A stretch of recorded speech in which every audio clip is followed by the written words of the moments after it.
Good day to all of you. Once again, this is your teacher Daniel, and today, pag-aaralan naman po natin may kinalaman dun sa slope of a line. It's either slope of a line or slope of the equation. Ngayon, hahatiin natin sa tatlong part yung ating magiging topic. Una, kailangan matutunan muna natin kung paano kumuha ng slope pagka ang given graph. Pangalawa, paano naman kukunin yung slope pagka ang given 2 points? At pangatlo, paano kukunin yung slope pagka naman ang given is equations?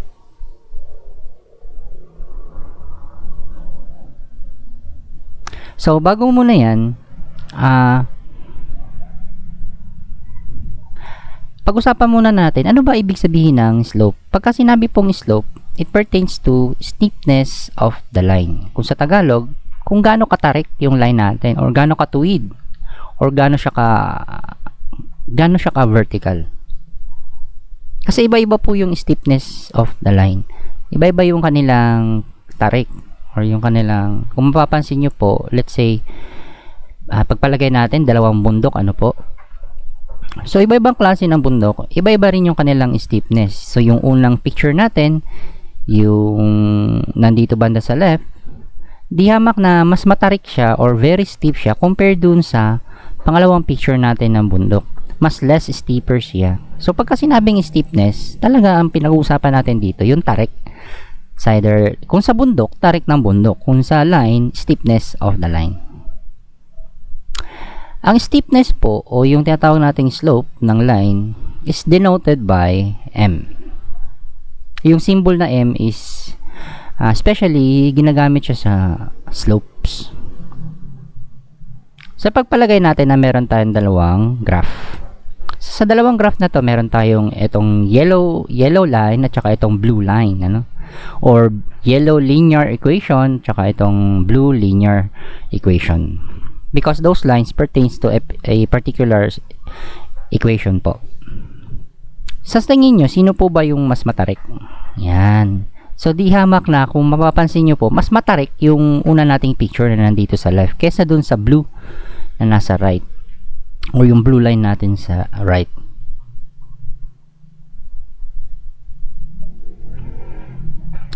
Ang slope po nung yellow line natin is 5, at yung slope po nung ating blue line is 1/7. So kung sa calculator natin yung gagawin, 1 divided by 7, it's a decimal, ano? Less than 1 po yan. So kung mapapansin nyo, yung absolute value po, or kung sa science pa, yung magnitude ng slope natin sa yellow line is 5, mas malaki nang di hamak sa what is this? Absolute value or magnitude nung slope nung blue line po natin. So sa magnitude pa lang, meron na silang, malaki na yung kanilang diferensya. So ibig sabihin pala po, pagka mas malaki yung magnitude or yung absolute value nung steepness, mas vertical siya or mas matarik po siya. Now, paano kunin yung slope kung ang given graph? So, we have here a very good example. We have a line on this graph. This line passes through several coordinates na eksakto. At ang kagandahan nitong, hindi naman kasi ito nagwo-work eh. Yung ganitong method, hindi siya nagwo-work, lalo na kung yung line natin, wala siyang mga eksaktong points o wala siyang mga perceivable na exact points. So siguro nagkataon or swerte lang natin na from this example, meron po tayong mga eksaktong points. At on this manner, magagamit natin yung ganitong method. Okay po? Or maaari natin gamitin yung ganitong method. Now,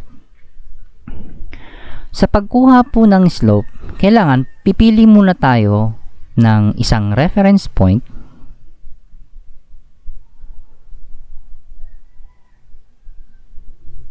at saka isang destination point o yung tinatawag nating terminal point.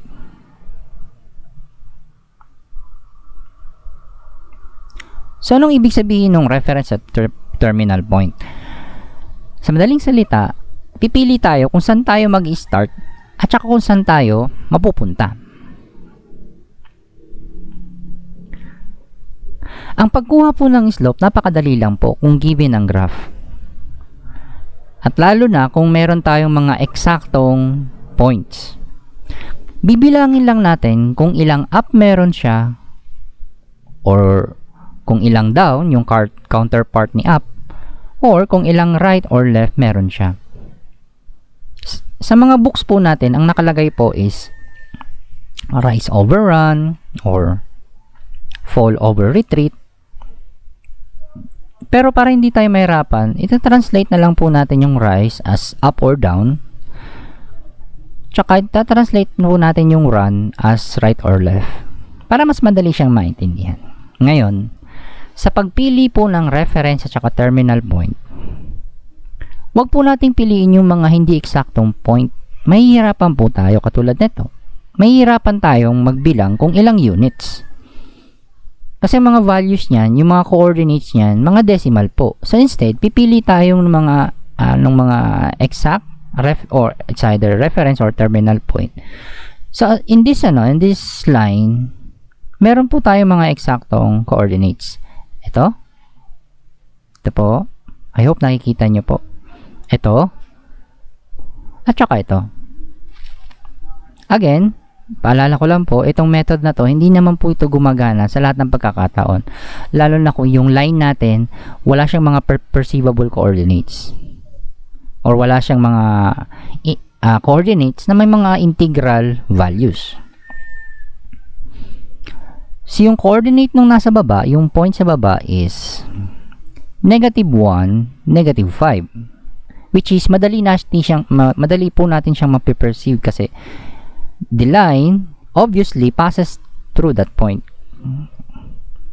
Another perceivable point, which is very much obvious that the line passes through that point, is in the origin.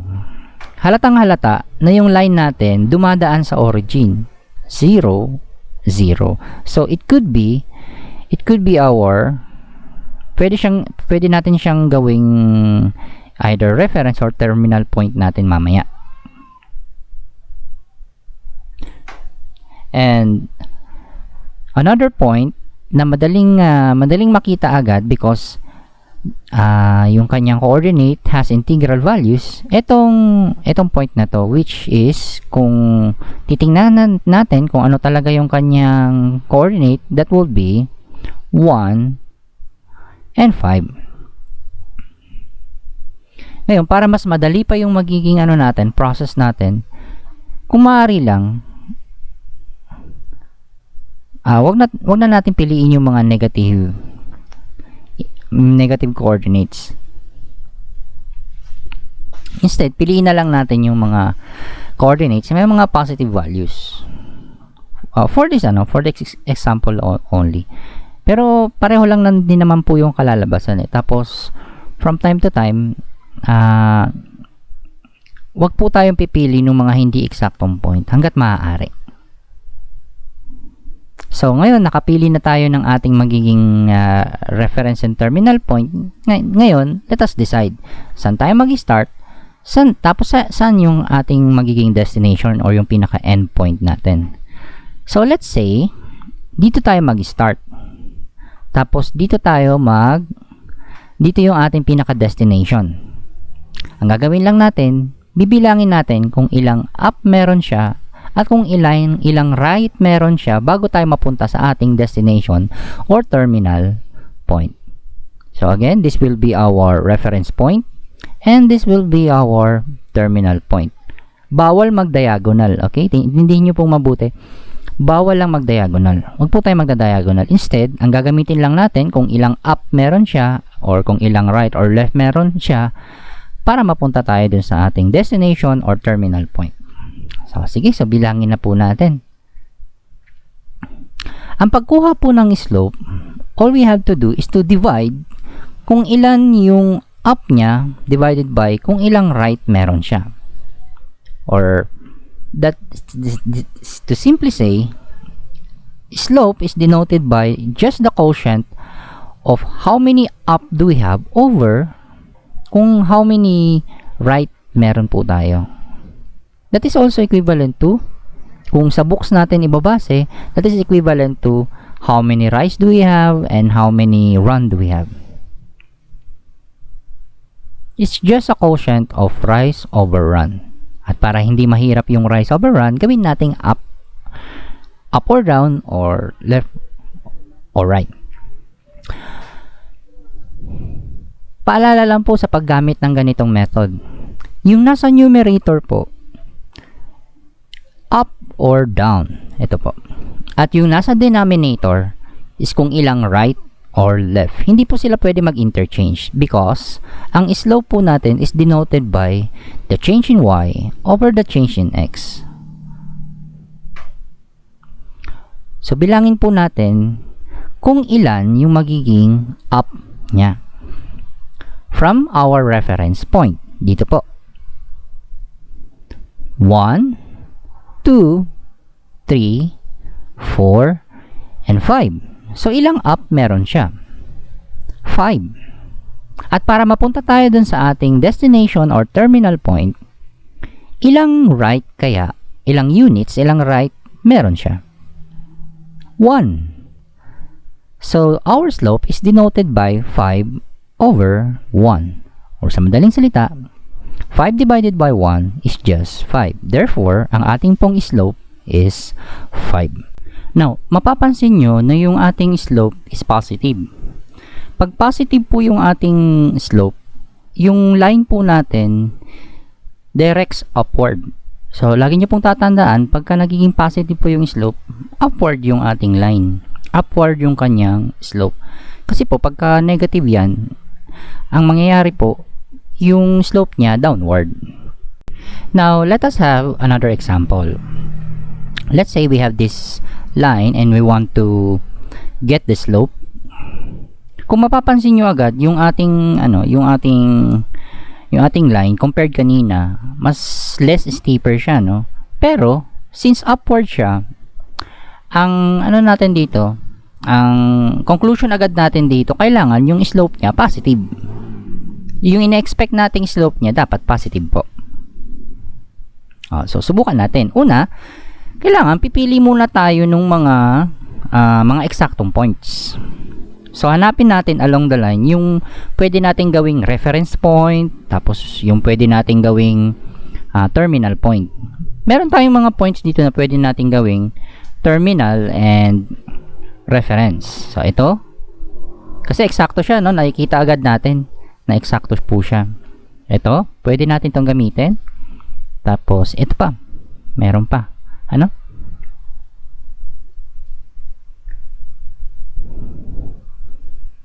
Now, pagka nakapili tayo ng kahit dalawang points lamang naman yung kailangan natin.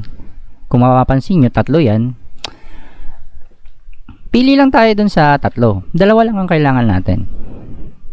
So, pagpalagay natin na yung ating reference point, itong nandito sa may, ano kaya yung coordinate nito? 0, 0, 1. Tapos, yung ating magiging terminal point, dun banda sa may 7, 3. Ayan.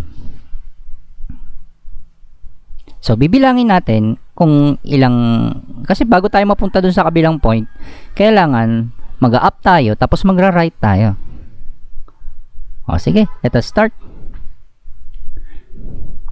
Again, the slope is denoted by the ratio kung ilang up or down meron tayo, or over kung ilang right or left meron tayo. 1, 2. Huwag na tayo sumobra, syempre. Ito lang, kasi pag sumobra ka pa, iba na yung mapupuntahan natin, ibang location na, baka dito na yan, pag sinobrahan natin. So, ilang up meron tayo? 2. Sa tingin nyo, ilang right kaya? Hindi naman pwedeng left, di ba? So, ilang right kaya yung ating magiging denominator? 1, 2, 3, 4, 5, 6, and 7. So, yung magiging denominator natin is 7. 2 over 7 decimal siya no? So, mas maganda siguro kung i-retain na lang natin yung kanyang fractional value or yung kanyang rational value para walang nawawala dun sa number. Mahirap kasi pagka gumamit tayo ng decimal tapos i-round off pa natin, nawawala yung original number. So, mas maigi siguro na naka-fraction na lang po siya. At least nare-retain natin yung authentic at original na slope. So, in this case, ang slope po natin ay 2/7.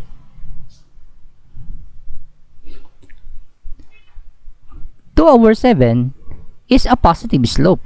Kaya ika ko nga kanina, since nakita naman natin na yung line natin is upward, ang expected nating slope positive talaga.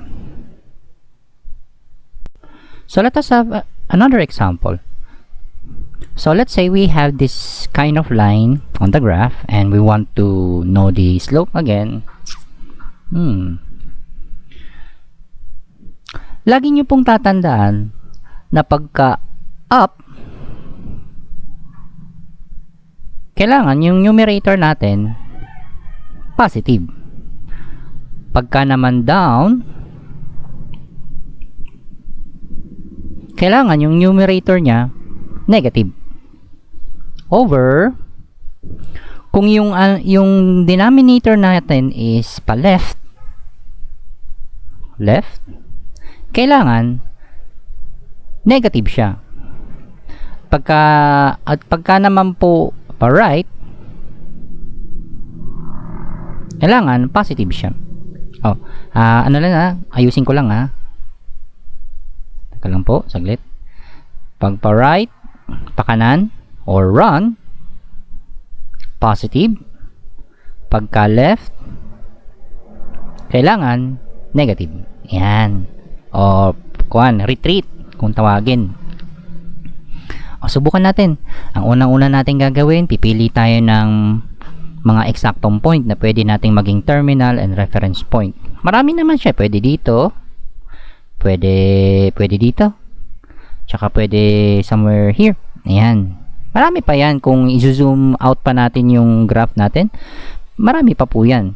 Pero on the screen, on the example on the screen, or on the example in this graph, so far, yan po yung ating mga eksaktong points. So, let's have this one. Tsaka, ito. Ano kaya yung magiging slope niya? Now, bago kayo ipagpalagay natin na ito yung ating magiging reference point at ito yung magiging ano natin terminal.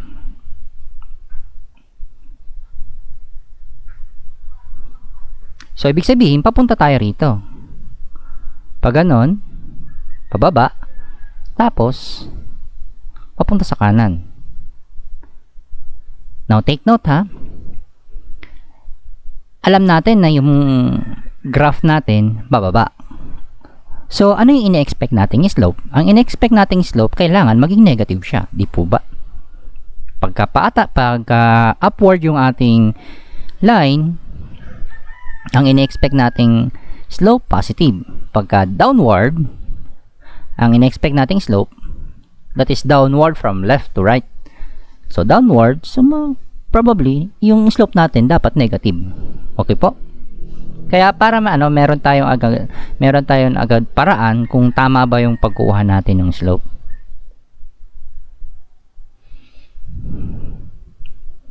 Now, let us try.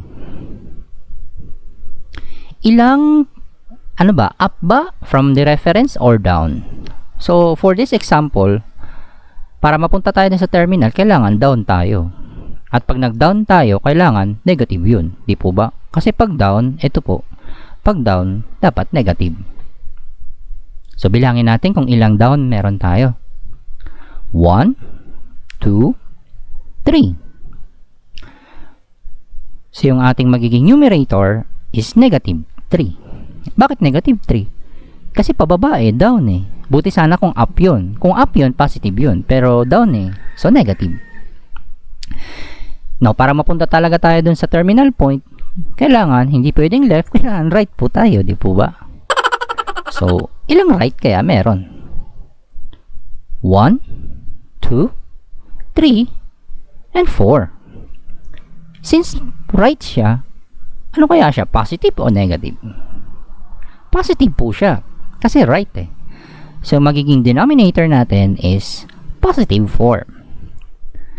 And if you're going to divide negative divided by positive, that will be negative. Or negative 3/4.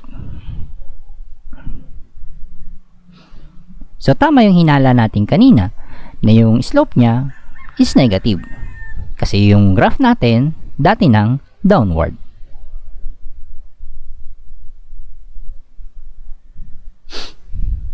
Now, I'm going to leave an exercise for you. I want you to find the slope of the following items here from numbers 1 to 3. Kung maaari lang sana ipaki-screenshot po nung ating home quiz. And for this type of quiz, I want you to identify the slope. Now, this time, ang gagawin naman po natin, kukunin natin yung slope sa pamamagitan ng 2 points. We are going to identify the slope of the line using 2 points or given 2 points. Now, the slope of 2 points is denoted by m, and it is equivalent to the change in y over the change in x. That is also equivalent to, pagka sinabi nating change in y, or yung tinatawag nating increment of y, it pertains to small differences. That is, y sub 2 minus y sub 1.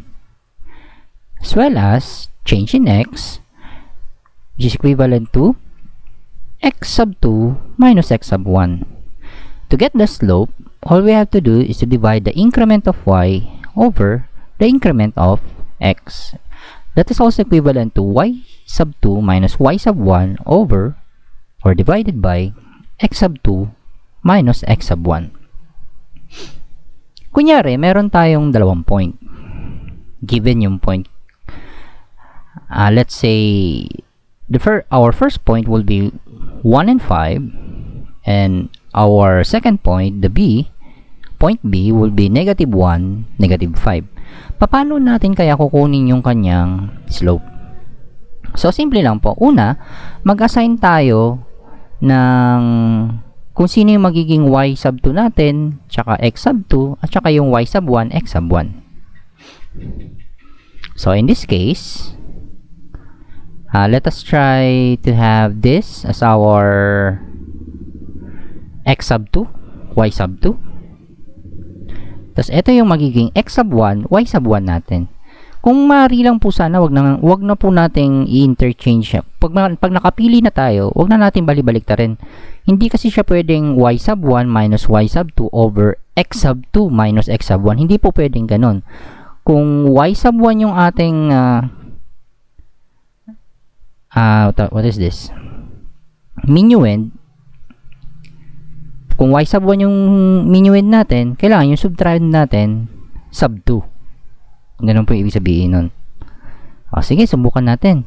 Yamang nakapili na tayo ng ating magiging x sub 2, y sub 2, tsaka yung ating x sub 1, y sub 1, we are now ready to solve for the slope. Tandaan nyo maigi na yung ating line is upward. So, ang in-expect nating slope dito will be positive. Okay, sorry. So, let us solve.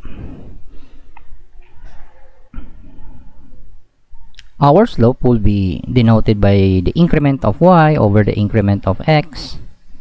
Y sub 2 natin is 5. Ayan. 5 minus yung ating y sub 1, ito po, is negative 5. Over yung ating x sub 2 is 1 minus yung atin namang x sub 1 is negative 1. Negative 1. Now, let us try to evaluate. Before we evaluate, kailangan ayusin muna natin tong double operations na to. So, kung naalala nyo from our previous videos, yung mga double operations niyan, ang ginagawa natin, minumultiply po natin, hindi po ba? So, mangyari niyan, negative times negative will be positive. So, that is 5. This time, hindi na siya minus, plus na siya. And then, 5 over, ganun din sa baba, ano, sa ating denominator. Negative times negative is positive. So, mangyari niyan, magiging plus 1. So, yung magiging slope natin is sa numerator, 5 plus 5 is equivalent to 10. At yung ating denominator, 1 plus 1 is 2. Evaluating further, 10 divided by 2 is 5. Therefore, yung ating pong slope is positive 5. Which is true kasi yung ating, yung ating pong line is upward. Now, let us have one more example. So, kung mapapansin nyo yung mga naging examples natin dito, given 2 points, finding the slope, given 2 points, ito rin yung mga example natin before. Kung babalikan nyo po yung, or kung i-replay nyo po yung video natin, ito rin yung mga examples na binigay ko. Yung given the graph, finding the slope, given the graph. I just want to show to you kung pareho ba yung nakukuha nating slope. And I hope you have this kind of opportunity from this video tutorial na compare and contrast natin kung tama ba yung nakukuha natin. Okay po? Sige. Now, let's say we have 2 points. Pumili tayo ng 2 points yung ating magiging what is this? Yung reference and terminal point or yung sub 1 and sub 2 natin. That will be the point A and point B. Or we want to find the slope from point B to point A. Ganun po. Now, let us try to assign x sub 2 and y sub 2. And let us assign x sub 1, y sub 1. Again, our slope is denoted by the increment of y over the increment of x, which is denoted by those small differences, y sub 2 minus y sub 1 over x sub 2 minus x sub 1. So, what will be the slope? The slope will be, so what is our y sub 2? Y sub 2 is 1 minus, ang ating y sub 1 is 3 over, ang ating x sub 2 is 0 minus, ang ating x sub 1 naman is 7. Ano kaya magiging slope nito? So, 1 minus 3 is negative. That is negative 2. How about 0 minus 7? That is negative 7. And if we are dividing negatives, negative divided by negative is positive. So, ang slope po nito is positive 2 over 7. Which is correct.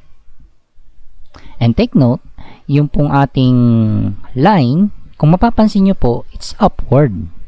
So, malamang yung ating magiging result o yung magiging result ng ating slope is positive. Which is tama. It is positive. Let us have one more example.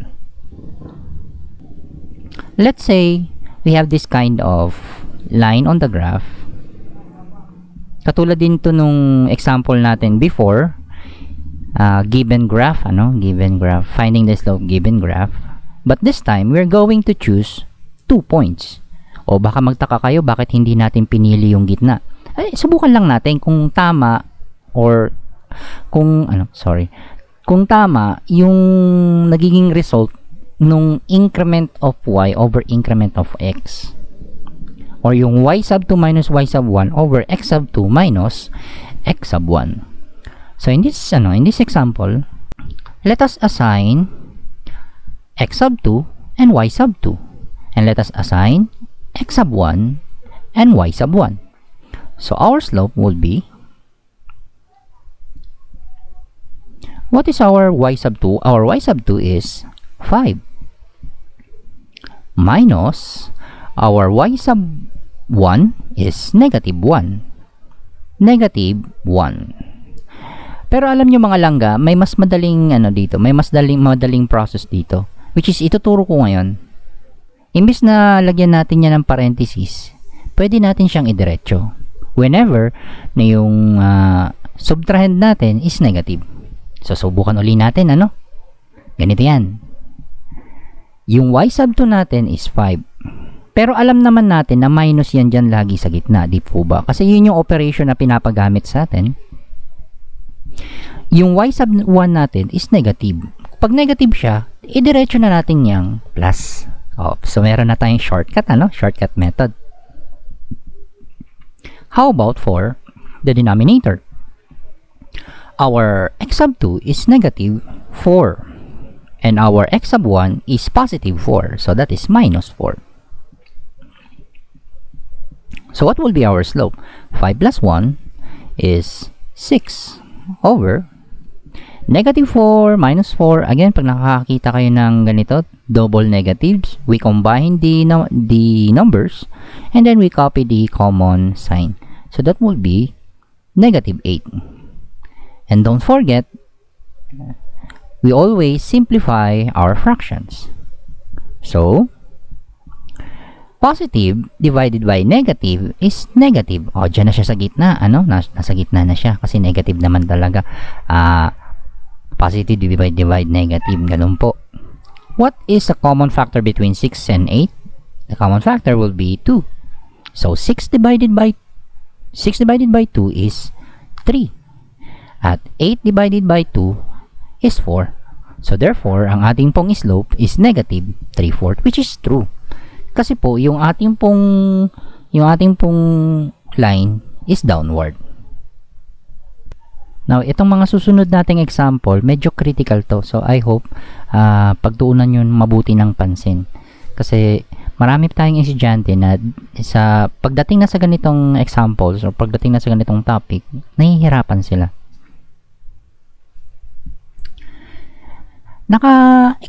Pwede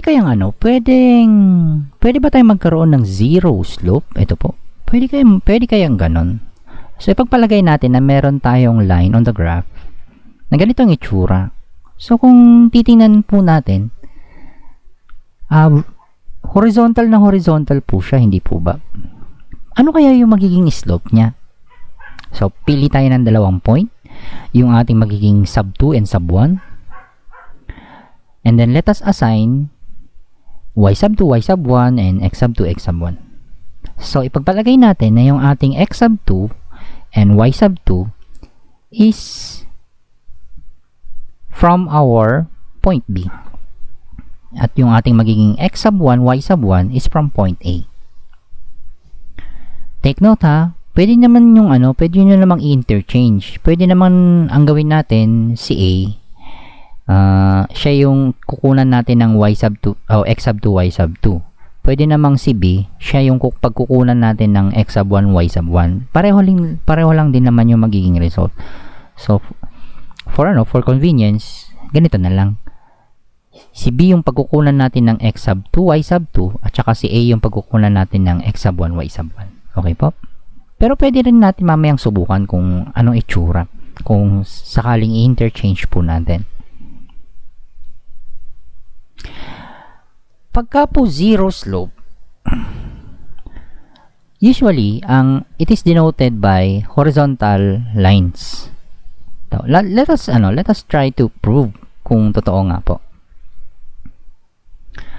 So the slope is denoted by those increments, increment in y over the increment of x, or the quotient between those two increments. Our y sub 2 is 3 minus ang ating y sub 1 is 3 over ang ating x sub 2 is 2 minus ang ating x sub 1 is negative 4. O, gamitin na natin yung ating shortcut. Negative 4, since negative 4 yung magiging, yung isusulat natin dito, let us immediately change that to plus 4. Diba? Plus 4 na siya. Hindi na siya minus negative 4. Diretso na siya. Minultiply na agad natin yung negative, yung double operation. Pero, kung mapapansin nyo po, 3 minus 3 is 0. Over 2 plus 4 is 6. And 0 divided by 6 is 0. So, sa madaling salita, pagka po meron tayong zero slope, lagi niyong tatandaan, whenever we have a linear equation or a line that is horizontal, ang slope po niya is 0.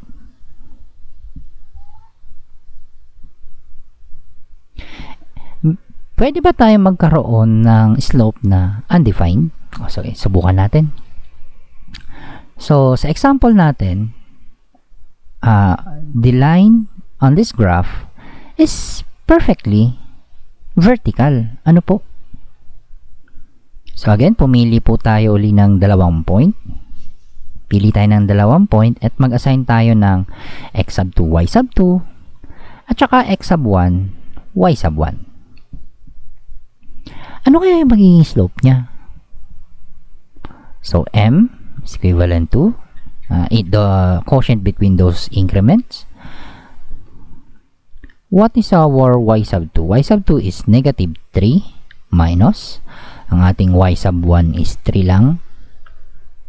Ang ating namang x sub 2 is 2, while ang ating x sub 1 minus ang ating x sub 1 is 2. Ganyan. So, let us try to evaluate. Negative, ayan, so meron na naman tayong magkasunod na negative numbers.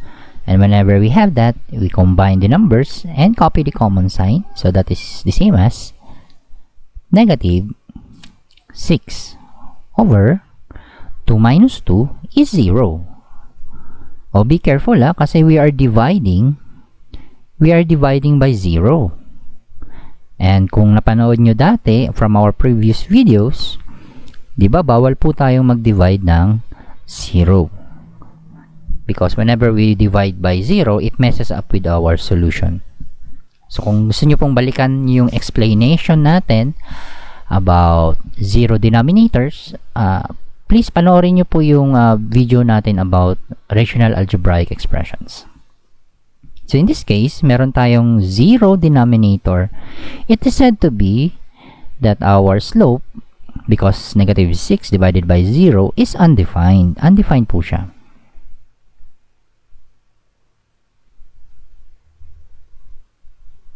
Sa ibang books, it is denoted by this kind of symbol. Hindi po siya infinite. Bali, putol po siya. Parang alpha. A Greek letter alpha. Undefined po siya. And whenever we have a slope which is undefined, meaning, nag-divide tayo by 0, yung line po natin is vertical. So whenever we have undefined slope, that is not a function, and the line is perfectly vertical. Now, I'm going to leave an exercises for you to answer at home. This will serve as your home quiz. I want you to identify the slope of the following points, given 2 points. The last objective that we are going to have is we are going to identify the slope given equation. So this time, equation naman yung given, tapos we will try to find out what will be the slope. Sa totoo lang po, isa to sa mga pinakamadaling topic po natin. Kasi all we have to do is to look for the parts of a certain linear equation. Pero, ang gagawin ko po, I'm going to provide a separate video for this kasi on this topic, nag-overlap kasi yung mga yung mga topics natin about this, about finding the slope in the equation. So, bali, ang gagawin po natin, tuturuan ko muna kayo kung paano mag-transform later on. I'm going to make a separate video tutorial on how to transform equations, and then babalikan natin yung kung paano kukunin yung slope sa mga equation. Ayan. Medyo broad kasi yung topic at saka nag-overlap yung mga ibang topics na ito. Now, for simplicity na lang po, let's say we have a equation y is equivalent to negative 3/4 x plus 2. Naalala nyo ba yung dati nating example, yung from our previous video, yung itlog, yung nagtitinda ng itlog from Pambuhan to Katarman via Katarman or vice versa, naglilibot ng itlog. Yung formula or yung equation that we were able to derive out from that problem, kung naalala ko pa, kung hindi ako nagkakamali, is y is equivalent to, magkano ba yung itlog nila? 5 piso, di ba? 5x, tapos may panggasolina pa, plus 150. 150. Ayan. So, yan po yung ating equation of the line. So, we also have here another equation which is y is equivalent to negative 3/4 x plus 2. So, let us try to distinguish first the parts. X, ito pong x, ito po yung ating tinatawag na, balikan lang po natin this stands as our independent variable. Kaya siya independent variable kasi tayo yung nag-assign yan, So, this is our independent variable. Tayo yung nag-assign for that x. Ano kaya yung y? Yung y yung ating dependent variable. Ito po. This is our dependent variable. Wherein yung magiging result ni y nakadepende kay kung ano yung value ni x. Si 150, yan po. Yan yung ating pinaka y intercept. Huwag muna nating pag-usapan yung y-intercept kasi I promise, gagawa ko ng separate video para dito. At pag-aaralan natin to deeper, much deeper. Dito naman sa kabila, yung ating y-intercept is 2. And the last but not the least, etong negative 3/4, ayan po. Itong negative 3/4 na to, ito po yung ating slope. Kasi yan, kompleto na yung parts ng ating equation. Dito naman sa kabila, dun sa ating egg problem, yung 5, siya yung slope. So, ibig sabihin pala, pagka given yung equation or function, pag given yung function, napakadali lang ibigay yung slope. Ang gagawin mo lang, hanapin mo lang kung sino yung katabi ni x. So, let's say, if you have a linear equation or linear function, let's say you have y is equivalent to 2x minus 1. Ano kaya yung kanyang slope? Ang kanya pong slope ay 2. So, yan po yung kanyang slope. Oh, how about y is equivalent to 1/3. O, sige, negative pa natin. Negative 1/3 x plus 5. So, ang kanya pong slope, from this equation, ang kanya pong slope is negative 1/3 slope. Ayan. Yan yung po yung slope. At so far, yan po yung pinakamadaling gawin. Pero mga langga, ang gagawin natin, kasi maraming forms of equation. So, I'm going to first teach you how to transform equation from one form to another, and then babalikan natin yung topic natin about slope given equations.